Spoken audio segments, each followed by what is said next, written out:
November ha som le sagi ni USA Central Time itang na sigi le lang hunina we love do mi USA media panina thuki ko phop na le ke phop son na mi mal mu zia ai lang na itin mun tom te athakina hi media panina jam ki thedina to pan hun man phang pia na lung dang hang ke kamin Thomas thang than tong hina we love do mi USA media lam mi pi tunga chuman chutak te pocket ding chi ngo ko kan ilai tak hina tunita kena athakena chulu thum to ikum nom hangena amasana USA kam tulai takena athang bang kitel na sunga mailama ei zomi te na bang hangena hi bangena kumbi kitel na sunga ide atibat lo hangena bang chi bangena ong piang the ding hiam korgam to bang chi ki zom the ding hiam chi te zom to khitak changena korgam phokun luan sia pathoi nei ngai ye chi ni china hi chi bangena na te ong mok pian lo ekimi pam ibeng ipam te to dung zuina hi kamle bam vai khon te kil khel ja le to khichana tu lai tana ton lang din mun chi te thulu thum to ki kum ni na adia ken tunita ken pen ei minam wale ipor song khal le khat ei song thu te ong tom pian nin khat ve ve media panina hi apolam USA kam kumpiki tel na vai to bang chi ban mi pi phatom de mi pin bang chi lamet bang lama sum the bang lama me the chi te ai zong na kor kam vai te to te tunita kana focus ding ta chena hatlenin phatom na ni khale athei sa yom na thi nai lo hatia in phatom na nga do khale chi we love the USA media pana lungul na hi tak changena apat pana top dong nge sakol la to khicha tam thei thin na sia sakun bang yam chi le thu pen I thei te again ya I thei tan tan again ya aman adik ikan khicha again hi ma bangena ta chena again te dong adik lo om le jong comment pen hi tale personal panina ka messenger pani jong phone pani jong ongen ki ko la mai lama ei dong mi so por pi sung thoi dong ai ke le hi we love dong mi pan again khet ku te party vai atong dong again te ki kum lo mang na gen to chi chi kho om le jong dive wal walai ke dona ho dong kum khop thei na pen hi we love dong mi panina ongwal kham ma ba den him chi tong pulang na ming toina we love dong mi pe thi sa ma bana we love dong mi USA chi na ong ki phon khena abai sa kumli lai ta ka pan e gam lei abit na ding mi te khun yom lo na ding ikep ching thei na ding le aksat na tok te hu thei na ding chi bai na abai ma te ina aki ong ki phon khia ki porna khatina we love dong mi USA ma bana we love dong mi Malaysia is on we love dong mi tungzang we love dong mi tonzang che dong ka we love dong mi New Zealand we love dong mi Australia chi khoi dong to bang na gam tong to ma dong aki phut khin kho ki porna dong ki phut khin na hi we love dong mi ki porna na zomi abai mina makem bit nom ki porna khem to atal sona khot akelen thi ki porna kha hi toy ta changena zomi in koni dong biang na ki porna te zona ko ingim ni tup na ki pat na le khot kilen thi hi mi te dong na ding le mi te hazan na di jeng le minam I identity ke to na di I gamle I home bit to na ding na mi te khot noi le mi te simo yom lo na ding na chi ni na bol pi hi to dong zui na fan dong ki zong ni na kom sumi na member dong cha le som ni sakhatina dollar som khat to pilutina minam te ivei igam ile minam ivei tak changena ipau alai le athu bek to ke vei thein on na tuni na ipya khen na to in ilam to ipo izuna idal ke le ki hu zong no lo ding din mura om tak chang kam te khon te ong se tai tak changena tuni na we love dong ya member kom sum za le som ni kom khada di ong lu la to ki tak changena igama ele na jing vai hom ki ele ki hu thein ne ele ipau I ham ki bang teng mai na I copy te I hu to na ding na tuni na do kam ke bit na ding le do kam khan to na ding na hi we love zomi pen tu lai ta na online fundraising about zomi development fund committee te to dong ma ki pang khom na we love zomi min ma in dong ki pona pa na aki pasat na ding dollar tur som ni ki pe khia na to dong zui na ama tu ma zong tambi tan mi mal nong ki helkhin ina mai na ma zong leitung bu pa om I le ngai zomi pi te na hi do kam ke bit ne ding I kam khan to thi na ding na nak pi tan ki sakhina mi te khut na ong thinai ta chan mai lama ila ki do na ding le ipo izun ki do na ding na zadia tung ton hi dong na dar ka zop ki dong ne thelo ten ya we love dong mi pan na pia kya na te nong pia ko long zadia pa ong ki pia kya da pai na ding khatot na ding mun ma na ki por ding hi pai tak na we love dong mi ong ki somon la pia kya na te dong fan te dong nak pi den ki sok dinga 10 million project ya zong zadia ma to khul la khe ki le ni na ki kal son ding hi ji to thui ong pula no min pai tak na I gam ile I minam pen ingai sut na le athu be to be to ong piang non lo khon na hi inei sa ilam I tha jong that tang te ma so kya na I pia kun ta hi to ki tak na ingin itu akibanga iminam I da igam ive da le iminam I na ki porna imin ipom akibang ke dong khut kilen khom thiri ha ina igam ile I da iminam mi te khut sunga itun sang nok kele iminam avei zomi akichi chim noi pana piang pau le ham campaign kulo ki porna te effect pina hat le khat ke khut kile ni na mai pan kok kele mi te ina amau te ki porna tom te ki porlina I hopi te onglak sakta hi mana tunina zomi sunga omminam avei minam ayo ki porna hen pokina thutang pek lon kilian saklona ki phasak lona kiniam khia dena khat le khat ki thushimina khut kilenena egam isun khok kile mi te nui chamong le ria mi te khut noi om ning hiam toy ta chena zomi min suang ki porna hen pokina tunina I hopi te I hu technique I hopi te ei pa ei lai ki sinina hui nei technique le midang te thukun na noya midang te up na noya lu thum na noya yom lok na dina adiak de na zomi min song ke porna hiam to yom party do civil organization de do na tom te na hi long khatina ikibal lok na te ikiliat sak na te tom te pai khe na kiniam khe ta na khut kilen mai pan khop hun ta hi to bangina ma apang khong nom lo thu tang pek yom lo to te ben minam it kam it chi the na om lo hi bang hang i le I pan khop ikipol khop hun ta saw jang bangina iki hor khop hun ta to te na adiak de na zomi sunga ki porna om khem pe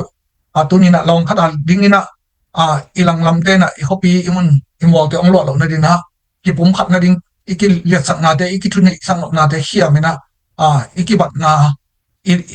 imui tum ki bangina ilampi ki bai cha khut ki le na lampi khara ton kho ma ipan hon ta hi chi thang to thu pat nan gen no min tunita ke na athakena ki iminam vai te igen kom mai na atam lo zo mi ten tu lai ta ke na social media dong FYP le leitung dong FYP le al ding long pi hi USA kama kitel na vai na ke dong tampi ta izakit na dong mai zo mi media pani dong ina all media pan mang media pan itel sa tampi ta omhit ta sele hi we love dong mi media pan ina we love dong mi te thu pulak le statement dan hi zen na ke media khat mo pong le ka hi na to ke mo ja le ke mi mal pom ja te dikhi khial hi chi sang ina ke mu dan dan ina tu ni le kwa kum pa ke pan kana tunga to kamu na dung zui na to tu ni ta kana pulak na email na ding le isu na ding inat na ding chi bang sai ka kana ongen som ning ithik sama ba na nung ka tu khadi November khani ngani ki tel na Republican Party hi Donald Trump te na all the power tong kyu kan kyu ina ong zo tak chang ina bang le Democratic adi zomom chang Republican adi zom ei zomi sunga zom or khat even social media khok tak na ki chi zomom hi we love domi support ala ka dom alang le lang adi to lo mena to te pen ei ki sel thi dong lo ei sep thi dong lo na hoi le all te na la so ko le pai phun shi de jina ei le khat pen I dei dan pen leitung ai tak chan ki bang ni lo hi dong na hi thu le la te I dei dan ong ki bang lo ding ina ayang to I thu le la te isani pom da ki bang lo na to mi ki mu da lo ding no ina mi pen ki mu da lo dei dong ina I thu te ikisel the ong ki bang por pi dong khat le khat ki bang lo ke mi mar ma ka hi le to lama sanga pasien pi chin nang go na biang dalam bang ile dong Catholic RC por pi tin mun thukun pom dan le atilam sia tingu ta phak tan tanina ka kana to za kharina 7 ta dong na kanina area dong kanina EBC zawi ai dong to chena lai pian to ban kana kan kong tak tak chena thupin na teng pe atuam tak na thupi na pi ching thei ma mai na biang dalam ba to hang mai na ke mi malina por pi ko ma de dong kaneu lai na por tom to kana ke sel hang na tulam chang na mi tambi ta to na sem khom thei ding le thupin na teng abula bala kan na kan tak chena biang dalam bang ke buai lo na o mi khem bu RC mi sa biang na dong ba ki khom thei 7 day te biak biang na dong ki khom thei UBC la ka dong om thei area la ka dong om thei chi bang na I thu te lim takina bulu balen ki kaleng nuam ma mi kem to por pi iki bal lo na te ki the na hyang to iki bat na te om thei ba mai ji te to kami mal ng pula nong to za khatina o kai ki bang lo na te rang o kai la ka dong aja be le punga u zo son pa na ki su hi ma ba na te rang la ka dong kom the si rang la ka dong lom le gol ule na be le phung man hi ka chang zo sunga dong ka be ka phung teng man hi do o kai rang te dim jong to bang mai na ni dang ina in kon khada asul khat swan hi na te I thei ta tak chang na ke yari na ule na wi ve hin ko ma ngai do le ko ma hwa do chi ba om lo na biang na por pi ba hi ta le ka chang party ba NLD dong ZCD dong ta chang na USDP party dong ta chang na pa o kai lam changa phalam khala mai tom ding to hi ba na leitung chi le sa ka ja le tong teng abula ba le na kamin ital si sa ta chang na ko ma to boy na ding hok ki hwan na ding om lo da to ba no hi toy ta chan tu ni ta ke na ki party ba le kumpi ba te again ta chang ngong ei de dan to ke bat ke le I thu pen aki bang lo ai ham ami ina ei te pe aki hoding le aki do ding le aki el ding te ei ke hi chi tuang pulang no masa ing ina turning le kwa Obama tam khat democratic ten anna le sung nong ke dong bang le ei gambel bi hi na to ki zuina hi democratic ten pen a political pen le a principle te le a policy te pen ei gambel ta ong hoi zo hi chi to jong pil sa te sama mai na kana pak ta hi to ma bang na amai tang ni chang sung pen alap 2008 Obama ka hi 2009 tung kai tak chang na atam ni phel phel an lap to na ai dong ina a policy te le principle te hoi na pi in hi sumbor sumzong na lam sanga a hoi ma pen ama weekend bangina ong pai le len lo tak chan immigration lami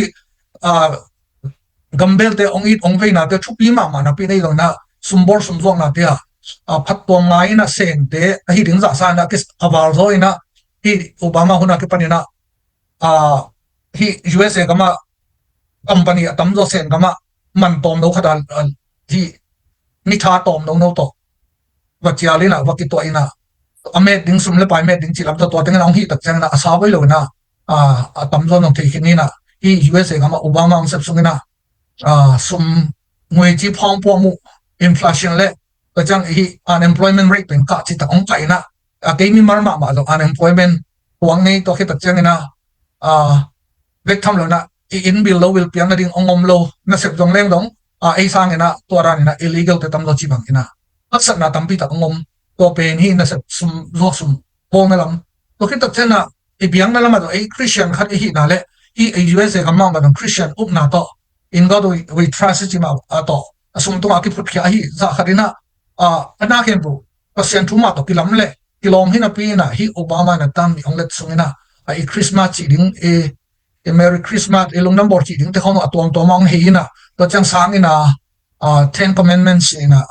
ทุกคำลายช่างถูกกี่ก่อยนะ plate เดละตัวเพียงกิลักเฮียนตัวจังสังนี่นะช่วงนี้นะกูบังอิลลินอยส์อามินะสังนี่นะสังกะมาทุกเงินแต่พอแต่ของตรงองค์ที่เพียดิ้งดำมาอีเบียงนางเห็นตัวที่ตัดจะลายเสียงโต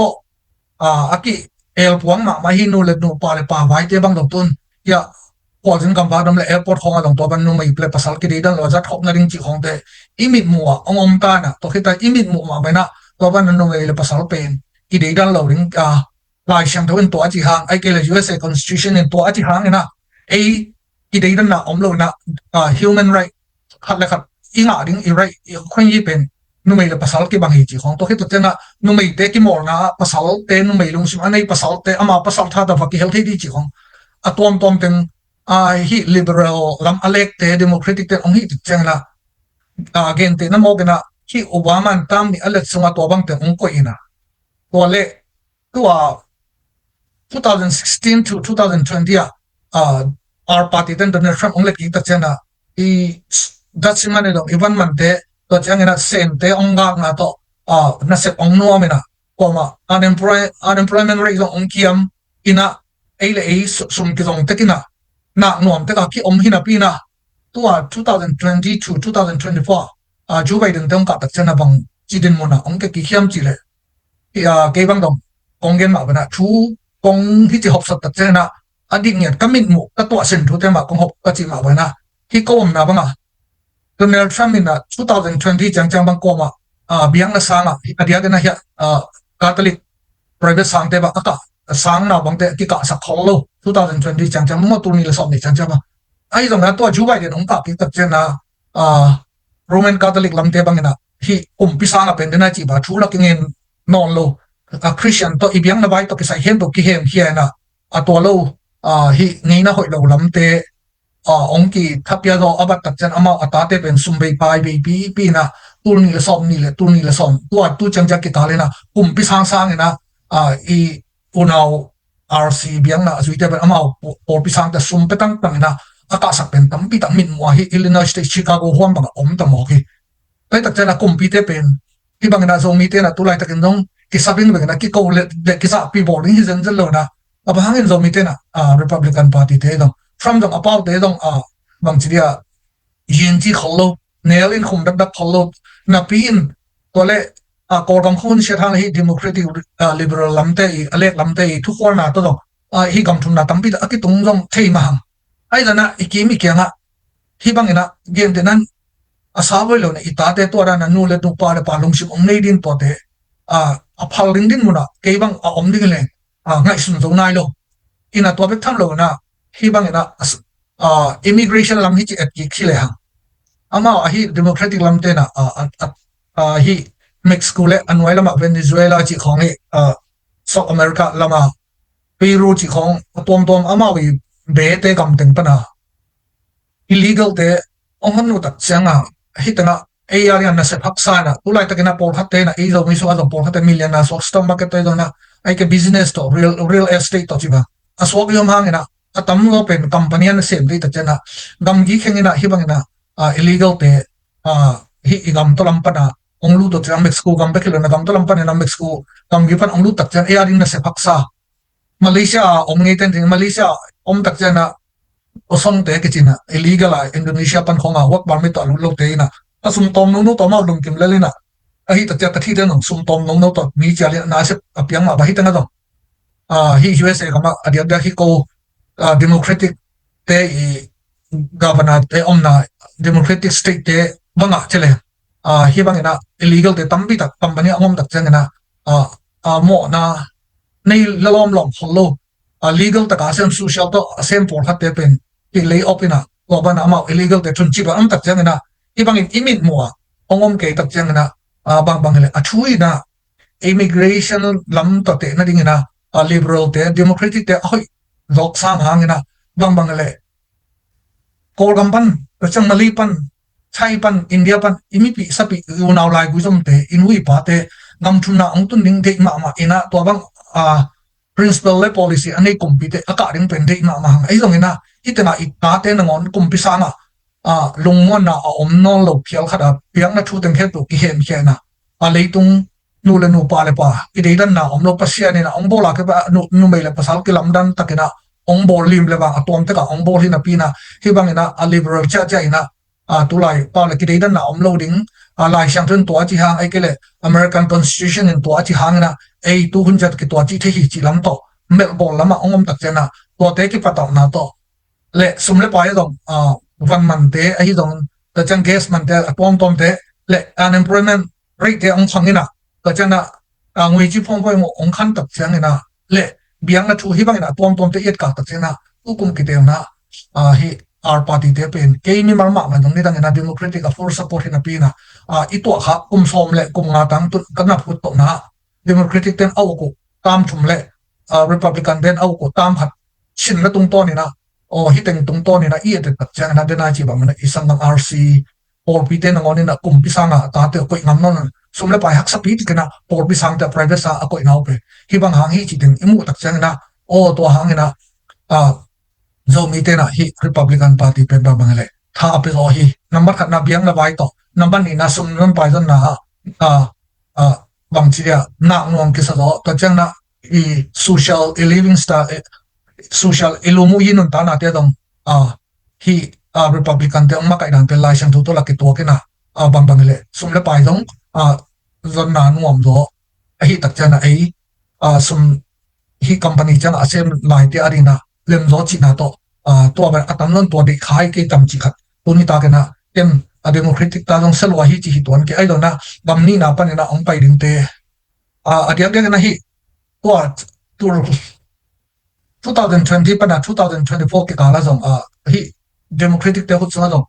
kor gam pan hi mali pan le India pan nong tampi ta ong pai zo hi chi lo kia gam gi pana Mexico lam pana tampi ta a million sagi tang pai to hi chana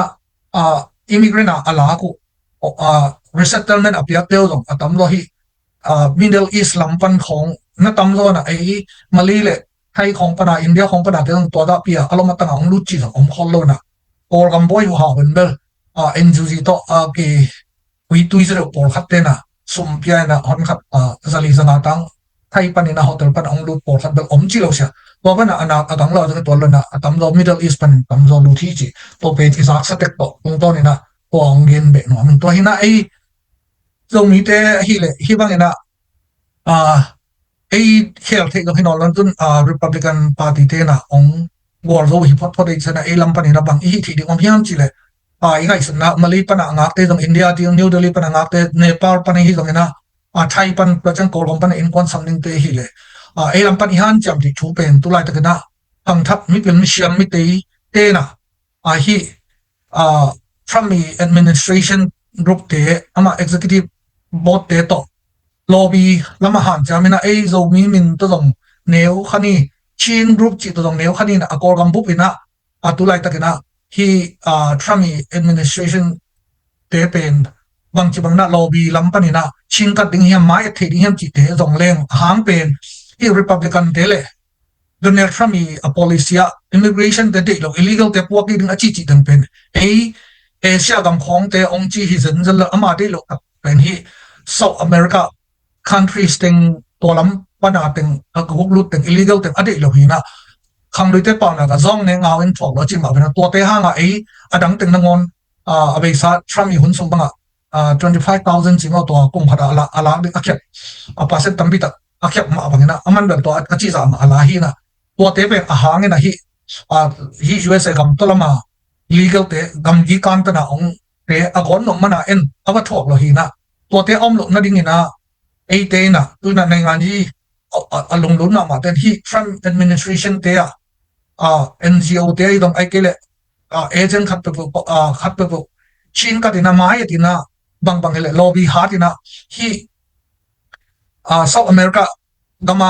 gam tia alut te le ei ikibat lo dan kol gam pana gaw tai te ikibat lo dan pen lobby pana nak pi tina walk the me se walk the ding to pen han cham ho hi tina tunina ei zo mi te so zo NGC ei dong NGCC dong na tom panina ei zai USA dong na tom panina han chamina aki sab le dong kol te to ke por home ding minam tom te to ke por home na hi gang ni na ong mak te na por ma te pen hi America ta ya illegal te bang lo to te pe amao gam gi kan ta lo e a pen gam kum pi hoi lo mani na gam bel sia wi cha to hi na to me se pen hi Trump administration gu ba da tam pi alu thikin lobby panina I chin ka thei ding to pen tu na han cha mo hi ti na hi we love the media panina to ngai su na khat ong pen on hang pen tu chang dok tha sa te dong na to chang na UNO ta amat u chom mu thon te dong na kum li tang mang han chiang ina ai dong amao te dong ke mi man nong sa ta ken chu pi sa ai dong na tu lai day up dok tha sa bang chila ma MC medical doctor ina politic view pen tom ma ina kol ten dong akor kam na siam khin tak lo singom lo na go ke jang chi dana mi kang kam chi leng lama politician hi loi changa ami achin ka dan pen kol te kam ko na amalu amaya chi khadam to chana u cho mu thon la I thik sama bana UNO NLD kumpi na muang taka tanamat khata koi pen ngon hoi ma ai long na mi kang campaign nal hello ei te sa in dong anga lo phial lai asim ke pen hi gam pom tele hidana USA kho kumpi te bil suma alu dek ding na ami kang pau pe na chin hello ai tak chang na athui na thei phial thu bi phial dong na to lo hwa u ong jingin de do zin ma ong te dong bang chi dia to kum li su ai u dong hu zo dak lo lui tum pu na bel tam bi tak kai ke do ma ne yang to na kol gam buk le hi gam ni na khonga om de phat tom na ding na amount te hi zo na o pen tom home to hoi sa pian ni na ingai su sia mai le kor to NGC te khong ya tom to ki om the hi le o te qualify ka sak bang ke ba ya nai nga hi ta ma citizenship yi khina makai hi kumnya atanu to winin pen tong chi te mo England Oxford University ka anu te khang thak new generation ten mo tu lai pole ZZ ten generation Z te na hi lobby lampani na hi Trump administration pen ong chin kat leo hoi ma ding in to bi ha khat e mi malin moing ina hi we love the media pan na aki health heading yom le zeta USA pan e dong to chang na PDF zo le ne dong hi NGC lam to ki dong te na strategy khat ni bi ha ma bi ha khat help ki le hi Trump administration group te to ban thu phau lo len kol te to ke polina ei kam ni na om te kol gam chen na to haksak na to te pen to bang na hang thak GZ te to chin kat hoi lobby lam pan na chin kat hoi to mi lui teng pen to sa te u chom mu thon te to zema ong te pen sia hi ti na helo na pin amao te san mui bun zulai hi mi kang pa pen amao de za in to winim wen tong te khong mang chen apala nai nga hi chin ta chang ta gong song si chang ta gong song hi na to apai ki mat na hu ha wa ma dong dau pang dong no wa nagal ta ina england tung khan ta dum pil na sang sin apai si teng ma to hin doctor sa te pen medical pil na ani huina hi te to te thi omlo na to bang mi te to ichin kat ding ina to pen himun panina ke mi mal ngai su na ompula ingina to ma ban ei do mi so khang no te mi kang te kum bi te ichin kat bil amau te i bila alu ding za ada amau te tel ding mi te ma le ka chena a politician a tema anei tema to hi kile to ei u ong jing yon ji te bol u jo mu thon ji te bol to bel i kor gam le hi gam ni na om te hi from i administration group hong ina e thutum na ring pen hak sama ma lan jin to hat mo ing jina to hom som ma ngina to ko mina hi tramina lamet na khana ama hun sumina i thei saman South China Sea ji da tong te yok bel le sunga tramin ama administration alak sam 2016 to 2020 ya garvan len po tempo pi leni hi South China Sea sama akile sabet ke lo to sente asi boy hon pi khat ki kha kena to ke tak Taiwan te khong le tong Korea yon Japan ai dong adal na din to ban akile sak Philippines te ngon nok asak tom pi ma bana aman to ban a hi hangena to Biden ong tun dak chen na to tempo pi te ong wang lo jang sen den no mong sai na awang ge lo hi kin tu tung bang ina Kamala Harris ina di party bana tam khat ong zo ki khai le ei tu lai taka basic ompian business ani kholo company kho kon teng pen tam khat ong len lai u hi le sen gam khong at na fa ki sen thi ding mun ong tun le kilom to ke bang hi hang pen hi ka chi sama ben ko Illinois bang dong Democratic te ai van na hin atam lo tu song teng bang company panina slow ma to chan alayok tambi ta ommok to chana over ho ul ut ke overhaul na ding overhaul lo phango chi bangan ongom ke tak chana aki ip thain lo men chin bangale aki dal no lo achim ding ongi tai na wa ma dung zui na a hi tua Republican Trump administration hoi takena amai tu kuma abai satam sa na amai executive boss nga pen amitel te tel mong no la aman dong amai experience ama mi mon ma teng alang pan no lo ding teng to hibana onglam ding dan ina imu tak chang ina ani dang sang na to bang na hi sen te to ki kala ongak le jam tu lai tak bang do ei kan zo tan sen te bang dong ngoi ji phong po mo inflation bang dong kho ma to cha sang na pong pil na ni tambi ni danga USA khong Europe khong pil na sina ako sen te khang thak tambi tak pen ana sep dung omlo ina in building sang pi lam te a leading omlo tak a leading a ham te no asumo a beng a ban te di wali khan tak chana lam non lo asum piasa ham sa ten dong a to bang na akilam no lo cha sum to la ki chi bana sen te tu la tak boy na to ting hang mai na to kun imabana ichulu ni na kor gam lama akile som ni na to ting hang mai nong sen te na i kor gam pen a lo thelo le hi asian gam teng pen ama wi hak sat na teng official le ding wa ai teng ai hi gam neu teng ongok chip nok na do tu lai tak bang dong ngong tat bulu te amao ato kwat sakin chi bang ong pai hi na to teng pen hi gami USA gami kum pi thak le ai zo mi ten bang hanga hi Republican te ki do china tung to le to chen na hi Biden le Trump ki kala hi tong te yok bel le sunga bang chi bang ina kwat ong influence ding chi aki do foi dan tu lai tak bang dong Trump hun sung le Biden to hun sung to te na ding na Taiwan te bang he pi wai bo ma sen ten vaw un ma ta ai jam Trump mi hun la ya to bang vang na pen ki sang email lo lom lo a pen na chi atem bo pi te agar tem bo pi te tong te yok bel le so ki le sak den ai tak chang na sen te tang thei lo lom lo wa a ko yu hi na ai jam tun Biden hun ong tak chang na sen ten pen Taiwan te a vaw phei pa chi la mi na hi na tu na ichlu ni na chi le to teng ma to dong ong ki zoi to nen chi na lu ni na a kor gam mi pathoi nai ngai hi chi ni chi pen i thei lo pa mo hi na kor gam pen kwa teng to ki gam ve ngi hiam kor gam nai ngai hi pen alen ta tak pen i ki nga teng hin gen de na hi USA bang na kor gam investment tam vet lo na om sun sun to sanction na lucky ku na so ku na chi ba na to teng i tak chen na kor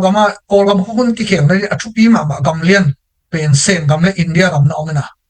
to chang na to lo Asian gam ki por te pen hi che le ham Indonesia te pen tulai takina Asian gama amao dong gal kap ti na pa na democracy dam ina tu kor gama 2008 constitution ati bor bang pen Indonesia ta a copy pian hina i thei sama pa na ukuni tua gal kam ngom tate athak sabu tua pate polina tua pate dong to ja adang dang te na hi Indonesia te I democracy aku pyang na gal kap na pan dam damina gal kap te hem khia da mi pi kum pi a hi da no atu khu pen khat le tu lai ta na alo ching pen khat dong Indonesia te bang sok bil in Malaysia te dong tu lai ta ai kol kam mi pi aring dong hoi to le Indonesia te bang ong din pi pen in to lo Lao tế bang chile ana sen te khut noya sen te leiban noya chi phuita electric kong to chang hilong te man dam chi khong te pen sen te na sum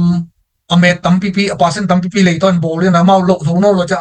dam ina sen te khut sum atung ding pian khong to chang Cambodia zong dictatorship ma hi ana shin ma hi na sen te khut ma sen te chu zo ma Vietnam te chile la sen te chi bana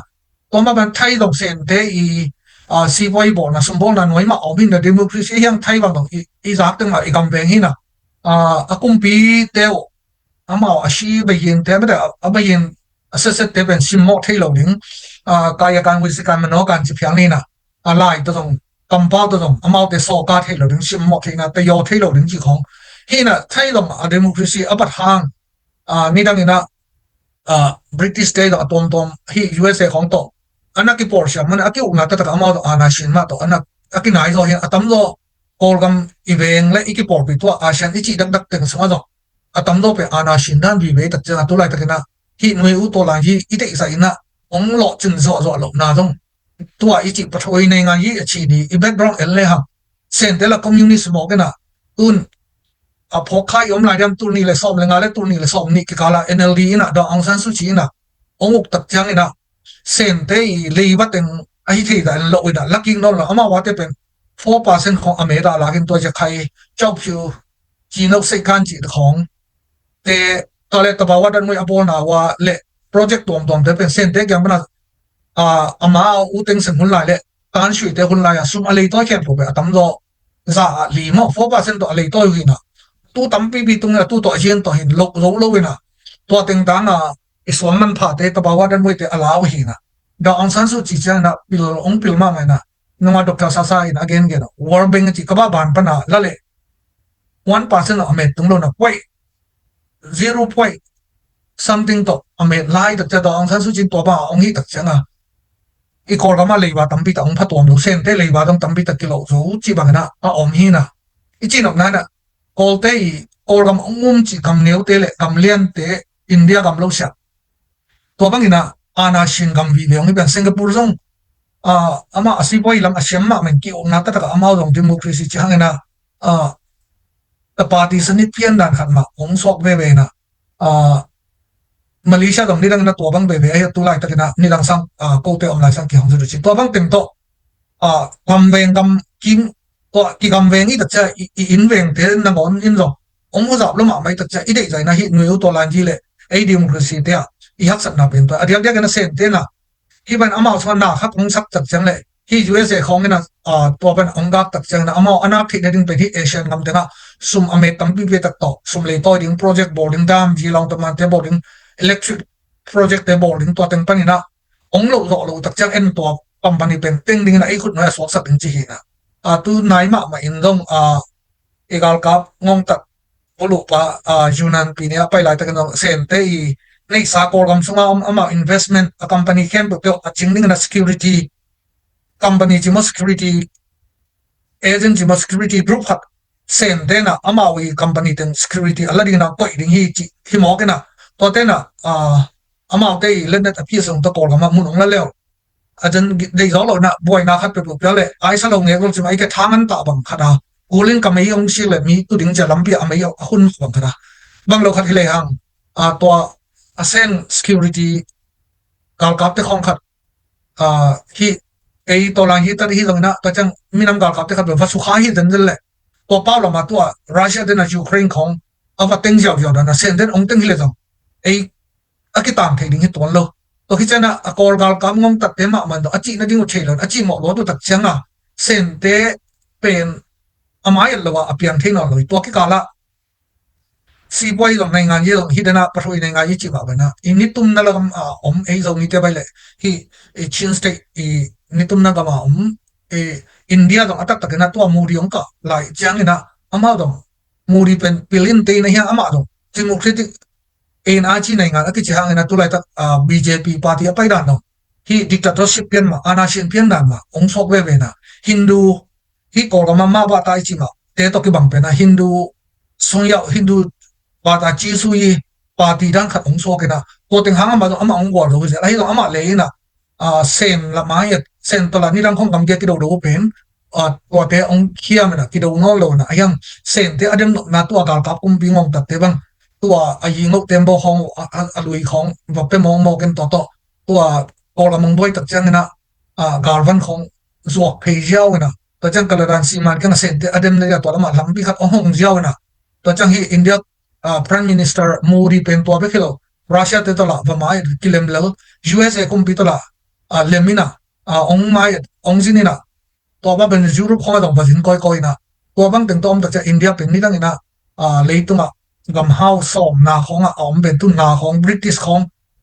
ยุโรปกำมากำทุกปีปอลครับองเข่งตัวน่ะงานนาของตุนตัวน่ะจีนอมนั้นอินเดียนั่งองดิมุกซีกำอิจิหางนะอามาเป็นอาณาชินนั่งขัดองโซกันนะอามาอินฮินดูจีสุยีวาระองยันนั่นนะมูรีนะตัวบางนะกอลกาลกับกุมปีเตบางฮิลาตาเตียวขัดเซนเตตองคิดเตียวสมบังไปอินเดียเต็งการวันตั้มปีตั้งนั่นสวกเจียวนะตัวบางอ่ะท้าวไปท้าวตั้มปีตั้งสวกนั่นเต็งต่ออินเดียนั่งองเป็นเออาร์ดีนะดิมุกซีเขาไม่ยากอลกัมดิโมคราซีอลอจินกระดิ่งนะพักตัวนะองเป็นอลโลฮีนะตัวตัดเจนะตัวไหลตักนะนุ่งตัว2023มาตัวนี้เลยสองนี้เลยชุมอิสระสเต็กอามินทั้งมาแต่เซนนะเซ็กคอนสิสเซนยี่จีโอตัวบ้าข้าสองนี้เลยสิปัตตาเมื่อไปมหาไม่เตเอโตทีเอ็นเอโตเอ็มเอ็นดีเอโตเชียงกำสักลำปนองที่ปนนะองยี่อุเบองหลอจิงมามันตัวไหลตักนะฮีกาลกางงตัดบุรุษเตนงอนี่นะเส้นเตมูดะนั่นเองตัวนี้ต่างมาบาตาเตระนะทางก็มาเส้นเตตันซุมของนงนะสันดาลงพงนะอันนี้สักเป็นทัชยาลินะงาทองสายจิตดานะอาจารย์ใครลำเตทัชยาลินะสันดาอภิสักเลียงเป็นเส้นเตนะที่บางนะที่กาลกังงตัดเตนะรัสเซียกอมปมเดียวอินเดียปมเดียวเลยแต่จะเส้นเตนะตัวมินำกาลกับเพียงตัวอาหารเตตัวเป็นองค์นี้ตัดเจงนะมันนั่นเองต้องเด็กตักินมีมูกของมูกขององเป็นมุตักเชียงบางเหล่ที่เต้นองหิสวงเหล่จีน่ะตัวไรตักินไป80สักเหล่ตัวเอ็นจูจีอุเลียนไว้หอมเป็นงี้นะที่ USA ของเหล่ยุโรปขององบวยหรือว่าตัวสร้างตัวคนไรตักบางงี้นะเซนกำจูดันของนี่ต่างอามินในซาบามาปีคอมมิวนิสต์ปาร์ตี้ไลน์บูโจโจโซเตอัตโนดอกชาลาโจโซจิตเตปอร์อมนาตัวเตบังเดี๋ยวกอลกัมดิโมคราซีที่นี่นะที่กอลกัมมีเดียปี VOA ของไอ้ตรงนี้นะRFA ของนี่นะตัวดอทเลยเซนกำตุกใส่นะอนาอากูมาไม่เปลี่ยนวิชามเตะไอ้ตักเจนะตัวเตบังโตเอ็นซูจีมาใกล้เตบังที่ถอดดินลาชูของที่เมียวไปนี่น้องเตบังโตองถอดดินนะเอ็นซูจีซุ่มบังโมโกโมไอเกลลาชูโมของบังพูดดิ่งตัวบังนะนั่นสันโมจิของพูดดิ่งนะเซนกุมปีองมาอยากโตเห็นละฮิเลจีนออกนั้นกอลกัมที่เขียนอะไรนะที่ USA ของนะกอลกัม investment อันนี้เราเพียรจิตนะไอ้ตรงกอลกัมที่เขียนอะไรนะบวยมาเป็นนะเซนเทเลอินเดียที่ของนะ investment นักปีตักอันปีตักดอลลาร์มิลลิอนะชิมาอันนี้ไว้ตักเจนะเดนไอจิประทวิในงานที่ทุกปีฮิจิเป็นกอลกัมอีกเขียนอะไรนะในงานที่เซนบิงเตนะที่อีกมีเกี่ยงที่เป็นอาณาชินเตอมบิลเบียกอมกาละที่ละมากำลังมา USA ของผู้นายอิงะดิ้งเตทุกปีซ้ำนะปีน่ะช่วงไหนนาตักอิงะนั่นเด็กกอลกัมองกิดุมเล็ดที่นั่นเองนะผู้ปีเป็นอันนั่นเองคุณกอลปีเตเป็นที่เซนเตมาในหมอกไอ้ตักเจนะเซนเตบันเด็กเราเป็นนะรัสเซียเตบันนะรัสเซียเตนยูเครนเต็งบังนะกอลกัมองเต็งนึงเลยที่ USA อัดาลอนั่นเองอมตอนเลยกำไรแต่จะกอลกัมไอ้ปลานั่นเองนะอามากอลกัมซีปอยนี่ของเราเลยแต่จังรัสเซียเตต้องกำลังมาไม่ตักเจนะอามากาลบันเตเอาอุจิเราเสียกอลกัมดาลิงนะองไปเลยตัวไอ้ตักเจนะเซนเตตัวบางนะเซนเตทุกปีน่ะเป็นนี่นะบางเลยขัดเวก็เก่งสมัครนะดาไปนะนี่อลังนะดินอดาปะควงโตช้าเจียลินะเต่าอลัมลำกองกาละเลยข้าน่ะไปข้าเราไว้ตักเจนะเลยข้าอัตาวลำมุอาจุงน่ะเป็นดินนี่อลังหล่อเมานะตัวเต่าติดปูกันนะอล่อจะหล่อมาเป็นนะตัวนี้นะไอ้กอลกัมกี่เข่งนั่นนี่แหละเดี๋ยวกันนะตัวนี้อีกหกสัตว์นะเป็นเซนเตทุกปีมาไม่นะเอ็นจูจีบางเงินลงเซนกัมจูนันปีเนสวีลีจีของบ้างตัวบางนะแต่ทาราโจเขาที่ของตัวสมที่เขาไว้นะ NGO zoom an haya gamgi kinai khara chuni thi ring gen te na so lo hin kolen khoi dong gen te na ton lang khoi dong chi bang tom tom ake so lo hin te control thi ne akinai hi pe na om thi ne dina le mi te na ti mat NGO pen kumpi ma hi legitimate anga na ring na to ba na sen te to ki ui tu zo khai le hi gal kap te tu lai ta ka keng ki mor ba le amau te keng gal kap te na sen te pe adi lo lamu to bra ni na myok bai ma mi tom pho te ông han mà lại tao nó sen te tham to ha thì nó bị tun sen te a ho to teng thum a ho ki pen sen te ma hi je lai ta chena I tunita I chulu zu na pathang nei ngan ji kol kami pathang nei ngan ji a thu bi pen sen te le India te hi na ko la ka mor mi thau to la ka tu lai ta ko pil le te pen le ba jang pen hiam ji le je khai ga ma mi ne som ba bang su lo khin ta na su lo khin sa te lo ei lam bang da mau sum le pa hi ta le a vek pia ông chú ý kiến đây là cái kinh sa stand by quay quay đặc chất amau thế to ta bị hắc sát na to kholo ina tun je khai te bai le amau company to sen den ta bawa dan wai te la ta chang chau phi jin no sai kan ji khong long om to komina amau te hắc sát amau te alem na khara a hi le sha khai te I phalo le stay dang te le mor mi thau to dang te phalo na khatina amau pen sen den kha ngom le kha the gar van pelo the kor kum pin long an tang tui bu kha ke ai long na dena ichi India kumpi te to amau hi ni tum na lama na ki zong thina kaladan mi zo company na kaladan gun kan tan na mi zo company thau tang te le an tang tui bu le na la the to hang na nung na mi zo kum pi pa ong pai na Indianapolis a kam bai khang na mi pi to ki zok na do na ta hi te pen do ding hi ke na tha han ma moi ta cha amau te to alliance bola ki pola na isep ding hi chi again eng ma ba na India kum pi khut noya om mi zo rama kum pi no khatin to ban again na pen bằng hàng em chỉ lệ sen tên là khảo lệจะใครเป็นองค์จิมอหลอดิ้งAIAเต้ดง MMDA ดง TNLA ดงฮักษาสักการิวตุงเซนเต้นนักกฎมาหมอไอ้เจ้าหน้าที่ใครจะเป็นตัวปัญหาในงานนี้จะอาเมาตัวปัญหาปัทวียละอินเดียต่อกินเนสัตแต่เจ้าหน้าอากิถอยน้อละ AIA เต้ไล่ลาปนะองค์กิสัตโซหินะตัวนั้นมหาไม่องค์บอลบอกก็จะอาเมาเป็นตัวไรตะกันนะอาเมาวาริงนะจะใครในงานเราทั้งหมดองค์จิงอาเมาเป็นตัวหินะนี่ตั้งนะมุนขนาดมีเดียขนาดกันรักนะจะใครต่อชินสเตย์ต่อชินต่อกำทักพุดลิงจิของเบลกี้ได้ยังตัวเบล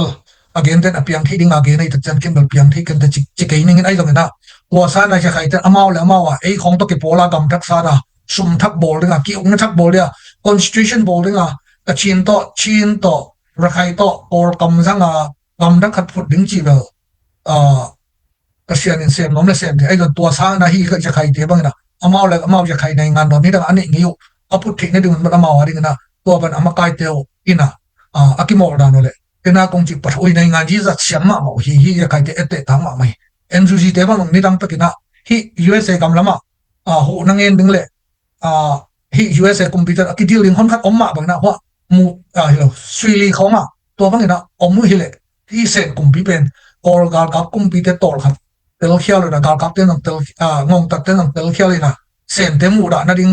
mandali tele sang kong mang le apeng ma san da pia za sen na pin to te khong a khwen kong la lo ina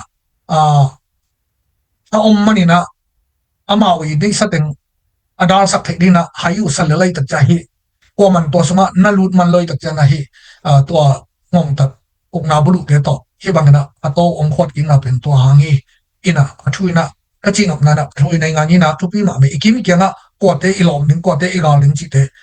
ka sab le igal te ngon lom or ball ding ina ei up na atun na ding na bu chong san azan ma na to pen tu pi ma me to chena thui nei nga ni chi inu se thei lo hi ikim na asian ga atam do sen te I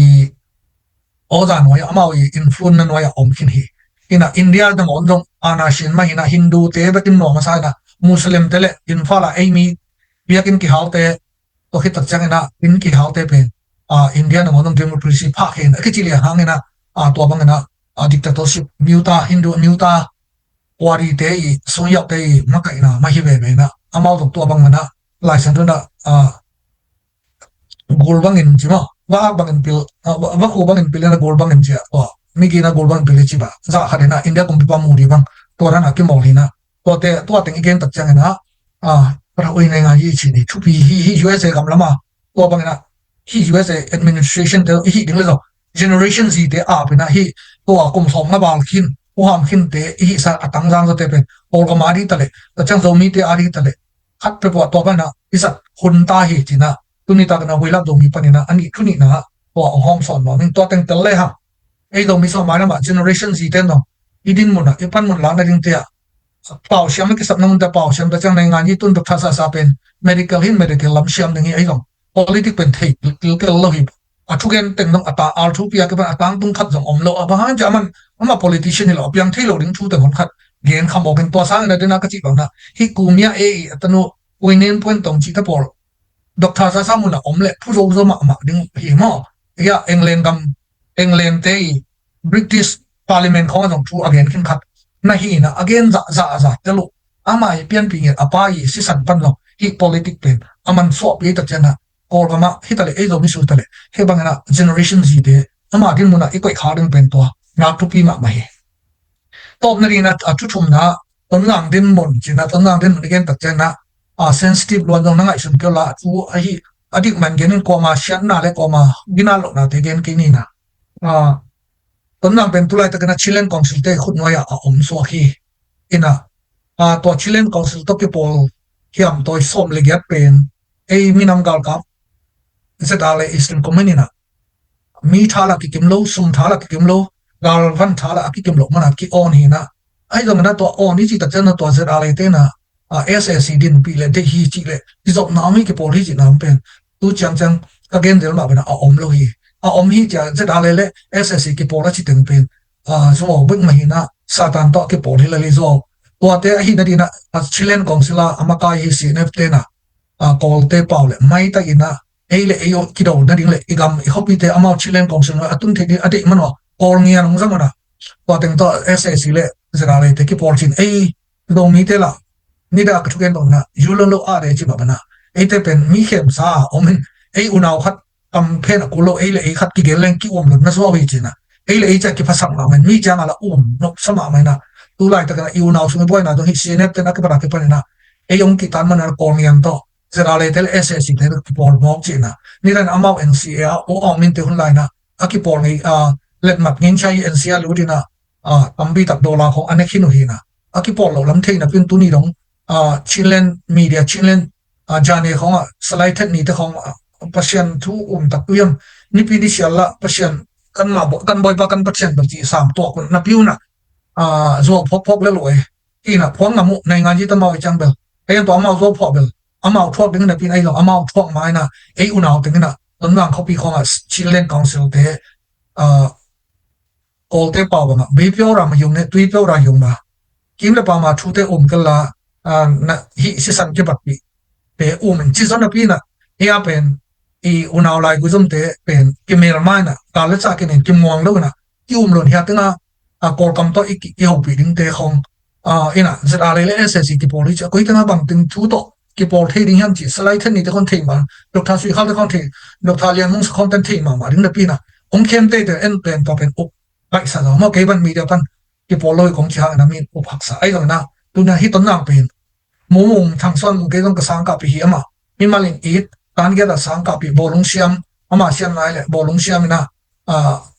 tui lu than mo nga be siam chi da ni na ko ki mu da na om lo ama dong min ma ki bol siam hi nai dong ama dong abang chi teng hem thei lo to be ama thuin ken ama sian na ge lo ding ki I thil ko ma mi dang sarang ki om lo ko howeng helai ina aman a hi a chilen council te to ong hi lo tak cha tun tom na pen chilen council noi omina e pen mu mong imuda hilon chilen council te constitution and bylaw ite ilo kalkata ya sang su no kachang chilen council ten tulai tak tomna pen solo chi hang na tulai tak tomna bang ma ocho I jan ya le dolo ban le dolo sang te dong tulai tak na 7 day sang tan lang pan tan li chiang chi ham ki hong tui phum te biakin sang dong to bang ma ko khicha rc sang dong to bang ma tan li kheng ki hong dolo to tulai tak sang ka te dong ni dang chang enjuji mo khat pe pu na kum pyong sem le ama tu lai ta asimo lo ki mang ning mo ki mang lo ding thei to lo bang te yung yong dan sin sa kyang bang pinya I tha na pan chi om to lo ina ton na den mun bang dong tu lai ta en ni chile bien te na ton na bang or khaten ya media sangam no mei to pa sau to ge na ton na pe lan yong ne mi hi bang hang na chilen kong sin na tum kin da bang bu sin to le tu lai ta na ton na pe to ba lan yong ne mi hi ta den le tu lai tan Delhi khonga tai to korpi khonga gal tai ton nang ta te tambi ta te banga cha lawa to lan ji amum ei khosong aswak ta tai le e aring bang kor gam buk ai tan ton na aswak ta le e om lel ke dum i cha ke ding mo te dim te long gal kap te SSC noi om sang na ton na tai to le mum mum khut noi aswak ta lon yang ne me hi le chi no phoi pung ayang agal kap te asa ka sa SSC te ki de hilona chilen council no amai o so yi yan ya bor do tol lo ina mi te na ton na adal ja na ding khopa ton na nga ki up na hoi om tol lo bang ang yang chi le chilen council te constitution ya hoi lo bang a hoi lo yang chi le tu na sa ka sa te na ngong tat bulu te na khal kha Dr. Lian mung sa khong in khong chei pe na ateng ma bang ton na nga dong mung ina sa dale support ra hi cha au mo teng le ama to amin chi lu te in som ni war khak chip ai tak changa to pen sa ka sa te ma to akibang himok ina bang hele nei ngan ji siam ta tak le mung te da tom Sinland Council te do nei ngan ni siam le igal te na ngon iloma ki bol ding ve hi na isiam nak le bu chong san nang Japan te lombor del garbor del akisak le English te British te to bang hi ma bunga tu ni na ton la ma ki ok na anok chin ma ton na lon yong ne mi chia mi gal tai ten to Delhi khong to internet khong chak chaka again te na ton na i hobby ben to bang na isu lo khinai chang na Delhi khong om sa itona i cha le ke dum mo to ran na anok ta ta hi le ayang na i ding na i chi sama bena asidep ton na ki de lo hi pe ma lo ki mu da dang lo azo ko le amung mai dong ei ten ki mu da ni de nga tang to na tuina khat dot hom shampoo khat ani khom biakin adiak ke polang te ke Catholic RC bang do ko ma ki de dan do ha kholai go jang te ka biakin khara ki khom khom au pa shampoo khat azang khom de adang pi phum bang te ben bi ma tom tia CMBC ma om ni na e di khoi to bang ki de dan lo na shampoo khat tuina khat lo zao khat ki om khom te hi na atu changa emi mal ki mu na jo aya bang hang na ton na ki che ngam lo bang hang na ton na ki lip kha Chilen Council te na ama na tung le te dim ton nang chi kha khal khalai pen ki sinin ama bom ba ta sagang hi dina itui ta te na ingi na hi izo ngi na te ong mang dingi ong mang sak mo hi to teng i thei tak chana to a Chilen Council te constitution hoi hela to ko gama ngong tat gal ka te at 2008 constitution sa mang hoi zo hela ton na ai dong te di mai dong ki dei dan na te ong om lo ding na gen te na Chilen Council constitution suma minister department tom de ba ikihel dan te mia ta ong hile te dim tom na yang chi khai do tom de ong hel hile hole mi no hoi saringe tuna ama lam be sine bin to da china hi saka sa te i constitution te ong copy phi mang go poi tak cha to sang su ko lai tak changa to ki de loi ami na e te be khat pum khat i kam ba ki bang ki mu da na ding om lo ina ki hon na ding om to lo zeta le dong to bang ma zeta le makai ai dong atom to ibe ipung kal le hang akibang vi ve hilale tai tak chang na igen dok pe na ton ang din mo na isu law ma hi lumdam ho hi ai dong na Chilen Council te constitution pen i welcome lo hi tu ni na ton ang pen or khat ta ding na nuam isak ma hang na atam lo i cha ngam lo na le kumpi na sep to kilam khopi a hi na dong vi na tu na kumpi zum te kumpi sang te kumpi za to te ran zo non lo le pa zo lo hi mana ton na pen khopi long chi thi om non lo hi tu ni na khopi i au chou yi i yan ya te le ki ong na ma kai siam i de le ti da nga e ong gar bol te non i lo ma hi na dinga isol kul tai me kai te atom na me lo ya zo mi ki por na tom te na mo ai aga ta de ya te na de ki hi sak na te khi amina ki por na khat to khut ki len de ding e ong lang pan te pen i lom sok sak ding gen te na tu na USA bang Republican te zo ina Democratic te le ayang kum ong thak le Congress de Senate de ama atam do tukim na to ong kar son yun ong kim khom le na ang sem khom ding le ei dong to chitin ki gar bol le na hawtana ei amin chi lo deng in ikot khang sa chei pe ya iteng le to pen ei pen ya ta ana te sa ka sa i chi ya nin a kham jui te ana shin long te ma mo feshit hitla de ran ba so ei pen mi ki isa ding ong ki ta de lo ki mai ngap sa ding ina ni dang na i ko pen uni won huna ki panina ana shin to ki up to so mong te tan sui te nong hi tak chang na to bang ning ki om ka chang ke mi mal nang kum bia sang sia khong se me no sang sia a se ma tam do na e ne lai kho no ki sa de na jing tu khong ke bor sen dan ki pe na ko te pa le chau te ya to ki ok mo pil na sin na to bang to ki hi na to ipil ding na ki khang to lo na to sang ina sang se apit ven dan chi khong sang se sin na te ka hi ta cha to ba naw pang te ilaw sak sang na naw pang te cho din ki is sak din ki mai ngap sak din na ki mo na kha to la i lo amao lop na ding khat i hi khit tak chang amao te ide lai fil le to te amao mat nok sa na lo o chini mo ki mo pi chi khoi lo to ba na amao te to ba nga ki hi na tu ni na en democracy chi chi na chilen council ta pen democracy sanus san ha te to ki tuak lo na president san sanin ana shin sanina mi te ok chim na ding a hi na to ki na tu lai tak ton nang din mun na zo te dim sam na bang teng ta lo yang lon yong ne me chang chile ne na tui phum te na bia ding sang talang pan tali 7 day talang pan tali le arsa talang pan tali chi kyu ka pen hi pen lon yong ne mi le to ki tak cha ton na nga aki sulaw chilen council te na asulaw te na lawa atai gal tai teng 100% achia ngama nuam tak na lungmong tak omle to chilen council te constitution amawi administration pen alo ting so ding hi china to pen tunina i na tak to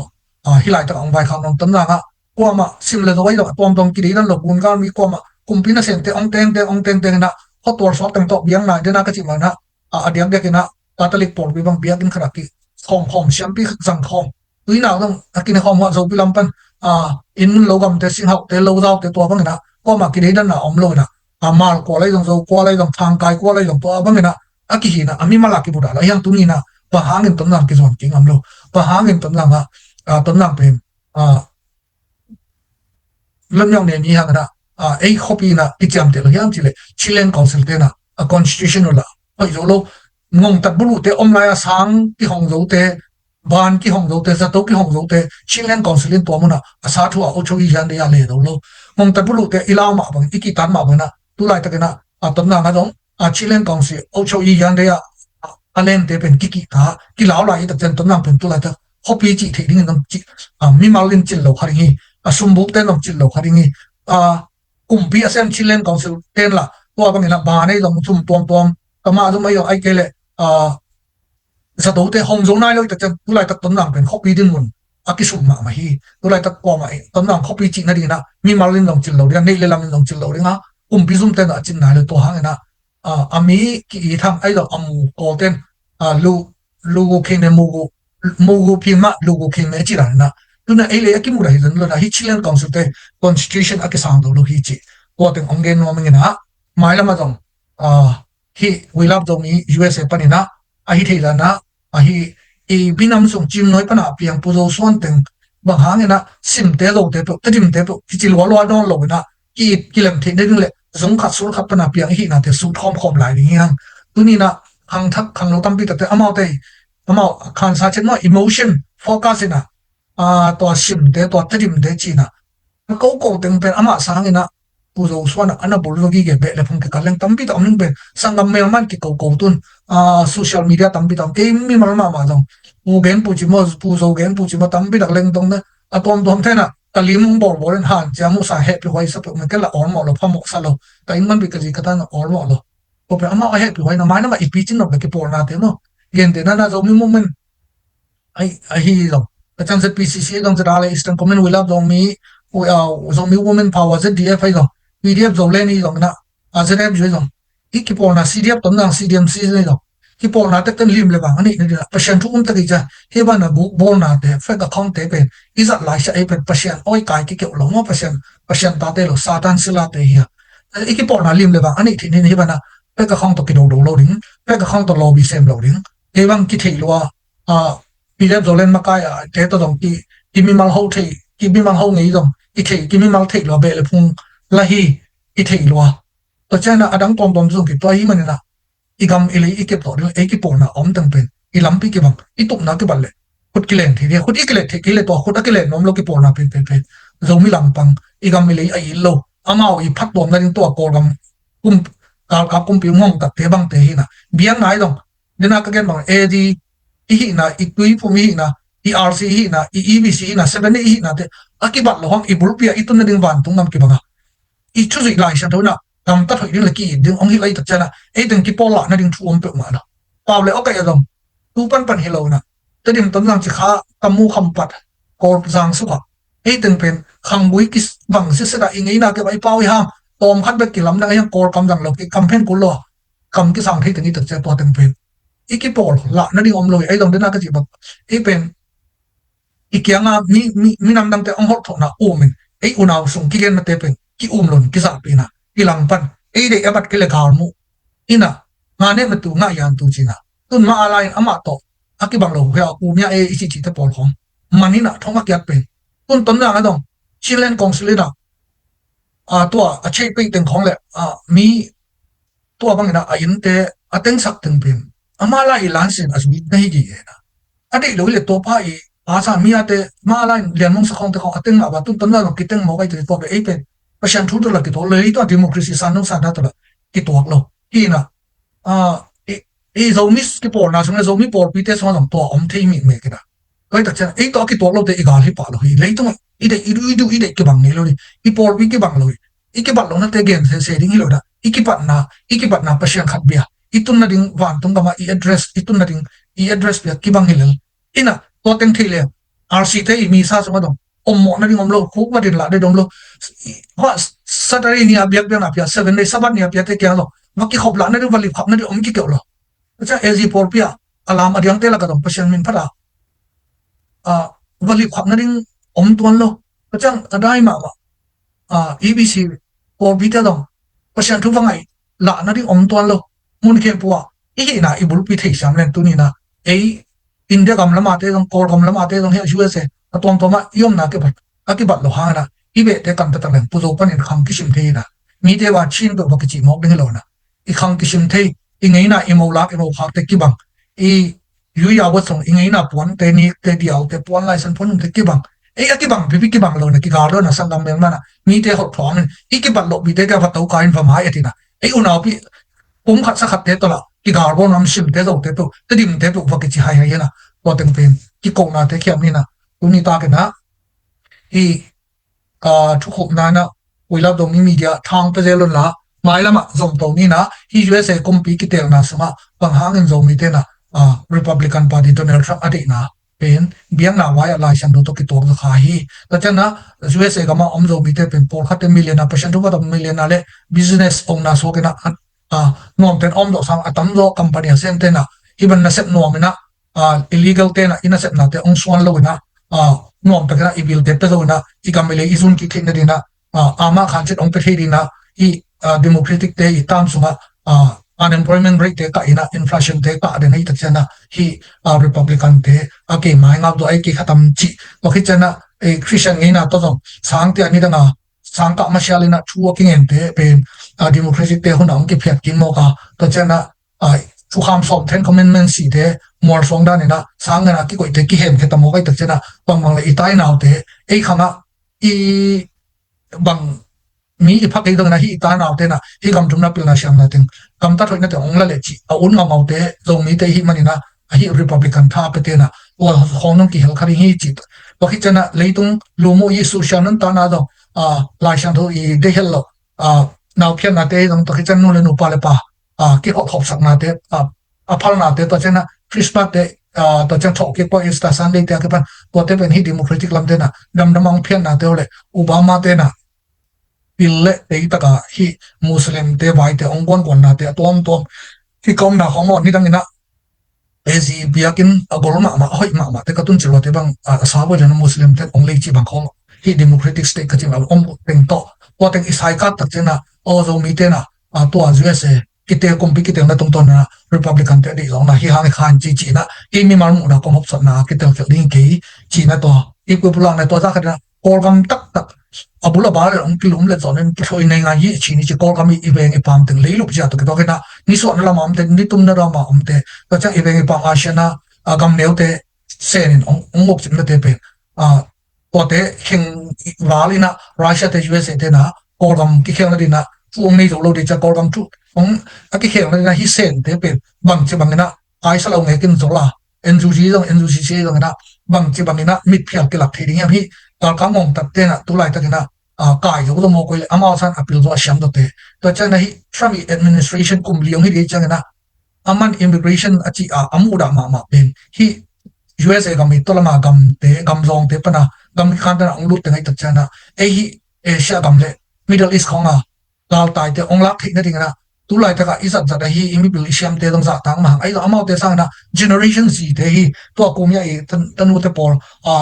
pro democratic te winin mo kwen tong te por ki pan khang thak mi kang te za mi kang te ma sang ka mi kang te za a siama anu pa politician hi te zang zale hang to te to hi le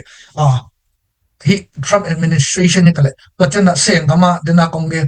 buchok chozo itanu dor las tokala chozo chi te akipan hi dal kamong tat bulu te heng walina apila siam ati omlom lo mi tak chana enzuji to ke polte enzuji sia lo te zo to cha ei zo mi song panin dong ichin ka tak chana hi gam ni na pana dal tai te onglu thinin to lampia thu inget kom mai na Trump administration pe na icha chang na to bang na ki hi zo ding hi chi lampi khat imu na te ki hom so na to khi tak chana atom na hi ton nang i din mun igen na ami ki muda lo hiang hwa tu i okai te ki muda pe ngol tu na khata lon khomin biakin khata i khom khomin siam pi khati mi sa piang na siam bi na sep na noya om ton jang ka nga to na om khom te in bi te huna ke pan om khom te ya ai dong na ongok song ko te pa le ong miu ong wa ong nom wa song i sangam i chi hang na sangam si ong nei lo wa constitution ma dong a hoi bek lo SSCR 2008 constitution sa hoi lo do CNF te i ma kai na Chilean council te i principle le policy ki mu da hi na ami ki mu da lo ya to te to ke pol lo na le ki chi la ko je ke ka ma po le ki chi na le una de ma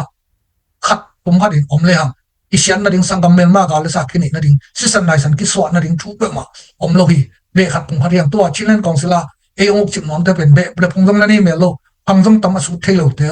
su na ding min ki tab le dong van pe un pe kham le ngun pe akitam min tam na mon to te na te to en ina ilong bor i por bor han amao te pen ong una bor ngi lo na amao sang amao idem zo ke ding le akut noi ong ko ina amao idem zo ding le ong bum ding mo ai ke le ong lo chan ni ong som lum ding mo to i zo ga ma tang chu mi kum song na ba kum song bu ba ten thi ding ina chin pi ne chen ma yu usi thana chen ma chin pi ne chen ma yu si thana usi mu alian pen te chen ma yu mu te pen khat ki khat bum to khan tung lo na singe nge pen dok tha sian sa kam lai ti pa hala ma pi ching ma ama huna ke panina wa ki bum na si na khan tom na te om lo na min phalam le khal kha le to bang na ama sa apil do kum pi na sen te ong ki bum lung nge nge ke mi gen ka za ka hi lo ken no ka kalap ma sa da hun lai party la Myanmar Social Alliance party hun lai na akilap hi akim mo gen lo mi akip pum wa lo ki por bol hi ki lom bol hi ama to long si ong nei lo na ama sang i hai do ka ama sang i siam do te ya ong so lo de ama chi chi iman dinga amen amen ni chi ding te to na ong sem khom ding na pan mun neu khat ong prin to jang prin aya amao sang pil do amao sang te zo yen thana ton lang i ok na ba sia kam khen bang NLD MP wang lui te por te ma ma to te bang Chilean council lu le long ten dok bor hol lo ni te apa sia pau chin thanga ka amao te ta chang na i thop pi zo hol lo di tol te za Singapore pana me kwang lu ya ton lang pi ne la do jong agor lo hin ana ki ting ki le to bang te khat to mung din mun khona ba om khai le Chilean council ta ahing tanga koi lo ring ka chin om na na ko mi mu na de dinga tu na we love do mi USA pan media par ong gen ka hi ke khal kha dong mi to amao te ma to na ki mor khom ngin to khi tak chana amao te ma to dong saga ya kumli ko te po le le ni libun sang na ka hok ni to khi tak chana ka la me ai ka jang kong om na khat pu ta chang Malaysia refugee vai no CRC te to na ki no ngeu si na luang le ban vai na ngona ana ki to ha bo amao kat bor na pina diam na bai na si na man na hi le ke pelo to chang ina emi te ham phat na ding na ding te amao na ki phu mina emi min to hilam na tung na chi bang teng to biang na lam le tung lam saliat na khat pe bo amao sa atei zo lo amao chi chi iman do ding le amao sol ta de ang ko ina amao sang na pil ro ngel ding le ong hem ke ding mo do than ka ba bor da nang bo ding mo ai ke le ong bum ding mo ai ke le ong lo chan ding chi khat te to ong hi ding te chi pen ken pasien thu min pasien ni pasien ka za ta ki ka zo ka po hi lo hi bang teng to hi tak chana ton rang hi din mun pen le mo mung te aki mu da hi lo ami ki mu da lo amu ki sang do lo Chilean council constitution ki sang do lo to chana na mai la ba dong ki pum khat na ri yani tu ni da again na hem to thu lu thum to again na te hi chang ni sang ni na adia ke na we love dong ni por member ong lu na lo te ong ki zo mun kanon ki zo ni i gam le i zo ni po ding tam bi tom lai adia ke na ấy u nào sung o kai them chik be kilam nang te India lamai do kolam lamai do ki top ki sel na te le ki to khel na te to te che ki ko hang na te por pi hi dang na o kai samai do na iminam so to te hiam ni mai na ma again ding hi le zo gam zo mi zo de zo ngi na chi de do na hi na te su thom khom ding ang chi na to teng to unita ila amani sami ongai sak hem to le ongai sak la lai ding hem to sia sak teng na pe tan lungdam mai lam dong chui chu pha to ki mu ki ni la si na lungdam chi to teng to khom na mo